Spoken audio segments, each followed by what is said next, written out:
hey, let's get into more Image comic stuff, because that's almost exclusively what I do. Not exclusively, but it's like 80 to 90% of what I do. Loved Top Cow, loved Silvestri. A CYBLADE Cyberforce Origin issue. Okay.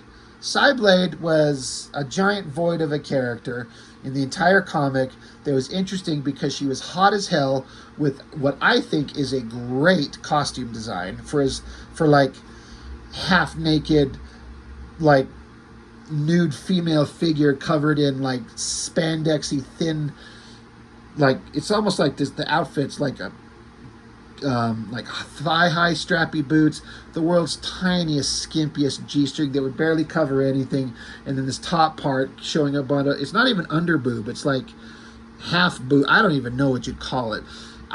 It makes no sense, but I think the design of CYBLADE's outfit is actually pretty freaking sexy when you think about it. Here's the hot babe on the team. You know, it's like, if you look at Wildcats, there's always like the hot babe with dark hair. Well, who is that? Voodoo. And you look at Cyberforce. Well, who's the hot babe with dark hair? CYBLADE. Which character has the better design in terms visually? As far as I'm concerned, it's CYBLADE all the way. And it doesn't hurt that Silvestri's drawing it. At least on this cover. Giant puffy lips. Giant double Ds. Ridiculously perfect body. Long, wild flowing hair that flows like ribbons rather than hair. There's no excusing it, but I freaking love it. It looks great. So, a CYBLADE Origin issue. We're going to find out the riveting, interesting history of where CYBLADE comes from. Do you care? You should. Why? I can't answer that, because you shouldn't, because there's nothing interesting here that fucking matters at all. Silvestri and Mike Heisler, plot script. Joe Benitez, pencils. Inks are Bat, Billy Tan, Aaron Soud. Joe Benitez was one of those guys, like so many of these artists. I talk about him in the early Image days. I did not like so many of the artists that started. Every studio had the group of artists that, you know, like here we got Top Cow. Top Cow. I was going to say at some point, it wasn't called Top Cow at first, I don't think, but eventually Top Cow came out. This is printed in January of 95. And so Silvestri hires on a bunch of artists that he could see the burgeoning talent within them. But in my opinion, oftentimes, so many of them were just, obviously, they're not that good to start. They're clearly talented, but Top Cow produced a number of incredible artists. Like, everyone working there was pretty damn good. Even if the work wasn't, you know, it's not as good as the guy that you're there to, you know, I'm at Top Cow to see Silvestri's work. I'm at Homage Studios or Wildstorm because I like Jim Lee's work. I'm not at Top Cow because I want to see Joe Benitez or David Finch or Anthony Chun or Michael Turner, at least when they started. But all these guys ended up being really, really good. So as I was going through this book, the point that I'm getting at is that I can see, especially now, you know, having gotten older and a little bit wiser, you can see the skill that Benitez had. It's still not art that made me want to pick up the book just solely based on the artwork. It's not that good. But when you see like his ability to do backgrounds and like high perspective shots and details, you can see how these Top Cow guys were a million miles ahead of, say, any of the kids over at Extreme Studios. Like, it's not even a competition. Top Cow and Homage Studios, Wildstorm, I keep forgetting, you know, they were just miles ahead. The guys they hired were of a significantly higher caliber and quality than anybody at Extreme. But I think Liefeld overcompensated by just pumping out 10,000 books and be like, yeah, I hold a bigger chunk of the market share. With Extreme, like, yeah, but we make better books, is what the other guys, I would imagine they'd say. So ultimately, spoilers for this story, I don't fucking care about it. It's not that interesting. I don't feel like this requires an entire issue to tell stuff that's essentially nothing. And I still don't understand anything about this character of CYBLADE, about, I mean, you get some of her motivations, why she is who she is. It's just kind of it's not interesting, I guess I should say. They tried their best, but it was not interesting. So basically you have Velocity, you know, the Kitty Pryde to Cyberforce, the young new girl joining the team of mutant heroes. So that's what Velocity is. And there's like this robotic cat that can talk. So she shows up late night, they're talking, and they accidentally turn on a holographic projector, and they can check out the history of some of these characters. And so they're like, well, tell me the history of CYBLADE. And they're like, all right, here you go. So this is the MacGuffin to get us into the story. You know, again, looking at Benitez's work, he puts in some like finesse to like the hands, the lighting, given Velocity an appropriately young-ish look because she's supposed to be a teenager. Details on technological stuff, like he's got skills. Like, look at these little kids down here. These are hard to do. But here, it's CYBLADE. That's her as a little kid, her brother, and her dad. Mom doesn't exist in this group. Dad is this very wealthy, smarmy douchebag guy surrounded by a bunch of hoes because he's a rich gambler, but he loves his daughter and throws expensive parties. So, you know, CYBLADE's kind of like a spoiled rich girl, and brother is feeling a little bit left out, I guess. I tried to read this, and I got the gist of it, but I'm like, Jesus, God, this is not interesting. And then I guess now she's older, young adolescent, surrounded by girls at like a private school. Reasonably decent adolescent girl figures. The faces look a little bit more adult than I think that they maybe should be. I could not do it. Like, believe me, I draw, and this would be like the hardest thing I've ever done. This would be fucking horrible. Trying to draw. I mean, I'm guessing they're supposed to be. It doesn't say, but preteen. Anyway, she's super rich. She's saying goodbye to her friends. But then, while she's going to get into her car, some assassins show up, kill her bodyguards. And so she's shocked, and they're big cybernetic villains. It's like the kind of thing you'd expect to see in a Cyberforce comic. Why are they here? I don't fucking know. Probably because her daddy's a rich douchebag, and they're gonna kidnap her for a ransom.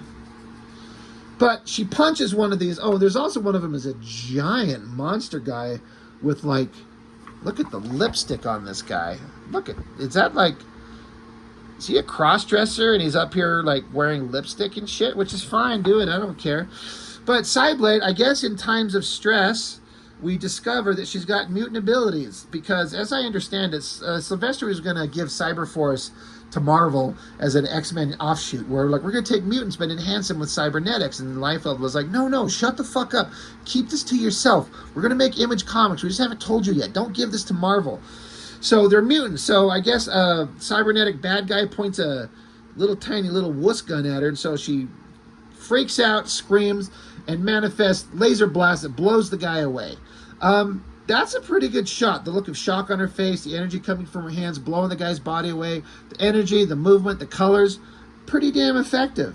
So she's sitting there with a smoldering pile of ash that was the bad guy.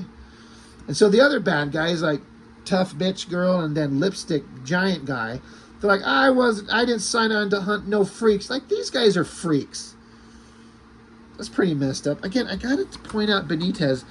I don't like the style of his artwork. It's a little bit too unrefined and not quite where he would end up in terms of awesomeness. But, like, the hands that he's drawing, like, again, Silvestri had an eye for talent. I'm not saying Jim Lee didn't. I am definitely saying Liefeld kind of didn't because he just hired any kid that could draw. They're just lucky that they turned out to be good.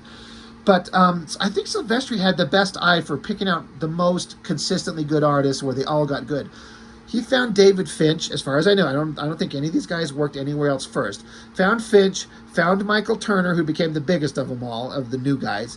This Joe Benitez. I'm sure there's some others that I'm forgetting that worked for Top Cow, but what a bunch of great artists. So Silvestri has an eye for talent, it seems to me. Anyway, back to this riveting story. So now she's back at her, ritzy mansion, and I guess Daddy's hired, unnamed random-ass warrior babe with tits hanging out, and what she brought? 1, 2, 3, 4, 5, 6 swords.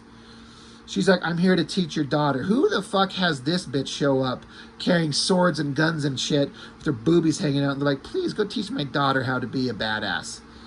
So daughter's like, who are you? And she's like, the warrior babe's like, hey, I got like face tattoos, so I'm cool. We're going to be best friends. And then time jump to where now new trainer girl with sword just screaming at her.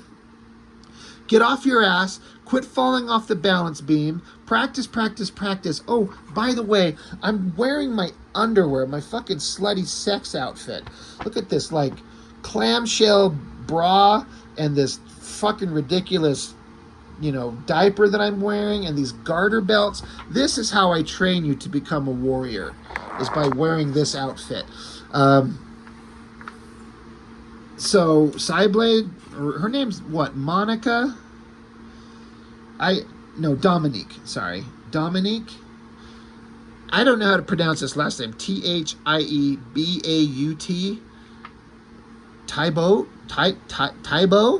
Like the exercise?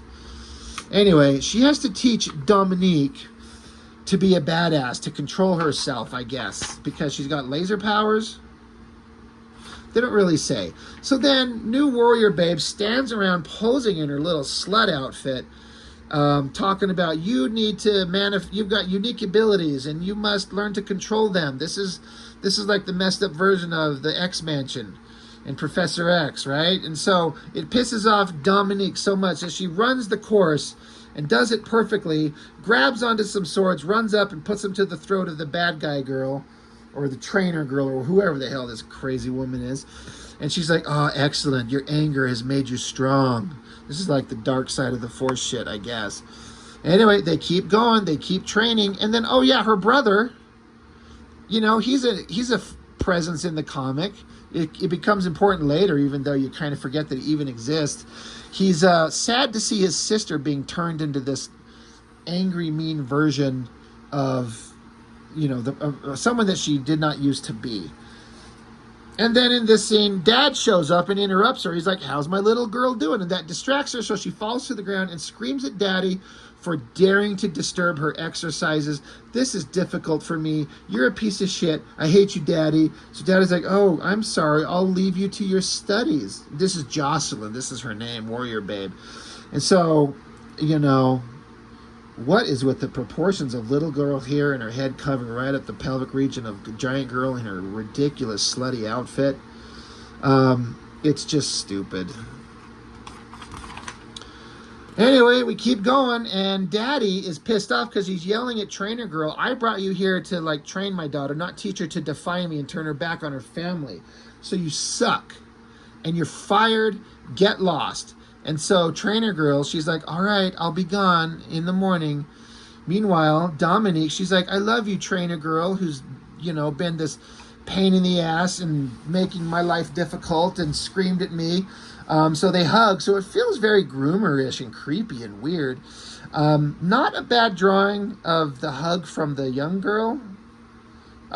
This big girl with the world's highest waisted thong underwear. God, does everyone have to lounge around in her? Is all she does is come along to lounge around in her underwear? Which, you know, if I could hire a nanny like this, I probably would. God, I'm already bored with this story. It's just so fucking stupid. The fuck goes on? Oh yeah, there's been an accident the next morning. And some random guys show up and say, your father and your son are dead. And so, young CYBLADE, it's not true. And so warrior babe trainer girl is like, well, isn't this lucky? Isn't that convenient? I guess that means that it's the end of one part of your chapter of your life and time for another where you can be with me. So then, set to 4 years later, they're like scuba diving underwater to a boat. There's random ass bad guys that are looking around, looking tough, doing bad guy shit. And then like crazy little ninja throwing stars like stab the guy in the eyeballs. And all these bad guys turn and look. Now, these drawings are all pretty good. The faces, I feel like Benitez is getting better with every page. His poses, his figures, he got a big eye for detail. He's just getting better. really quickly. But then, oh, they look, and then now here's Warrior Babe with all the swords. And CYBLADE, or I mean, it's not her name yet, but she's a little older. She's still young. She's filled out. She's got some titties and hips and shit. But they're like team of warrior babes that scuba dived in, and now they're up here on the deck of the ship. That's not a bad shot, honestly. It's a pretty good piece of like warrior babe Image Comics art. That looks pretty good. So they start attacking all these bad guys and starts chopping them up. Good attention to detail. Pretty good action fights. Oh, CYBLADE, we forgot. She can charge up lasers and scream and be pissed and have energy because she's awesome. And now she's been trained to be like an assassin. They're trying to rescue somebody. There's fighting. There's more fighting. Murdering and stabbing. And I guess the guy that they showed up to get, they say that the terrorist already killed the guy we were hired to get. So I guess we failed. Let's get on our raft and get out of here. So CYBLADE is noticing that Trainer Lady has blood on her hands. Like, oh, did you do something you weren't supposed to do? So they're floating away thinking like, oh, there's a bunch of innocent people. This is CYBLADE. This is the point in the story where they're trying to show that she's got a little bit of a conscience. They're leaving the boat, and she's like, there's a bunch of people on that ship that are innocent people. It just seems strange to leave them behind and leave them adrift. And then boom, the boat blows up. And Trainer Lady's like, oh, the terrorists must have set a bomb. And stupid CYBLADE is like, oh my God, that's horrible. Anyway, cut back to now we're in Paris, and a good overhead shot, detailed buildings, you know, again, Joe Benitez, pretty damn good artist. She's like reading a newspaper while she's supposed to be paying attention in class, and the professor noticed that she's been distracted for forever. So she stands up and gives this great big long speech about the exact subject that they were talking about, showing that she's brilliant, because of course she is. She's super smart. She doesn't even need to pay attention in class because she's already smarter than everyone else, because of course she is. You go, girl. Slay, queen, slay. So the professor's like, oh, okay, great.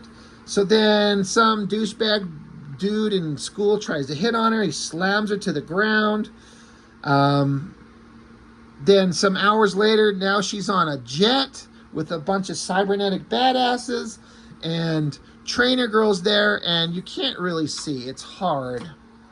But in this panel, Trainer Lady like pricked her with a needle, a ring that's on her finger. There's a little needle on it to like knocked her out.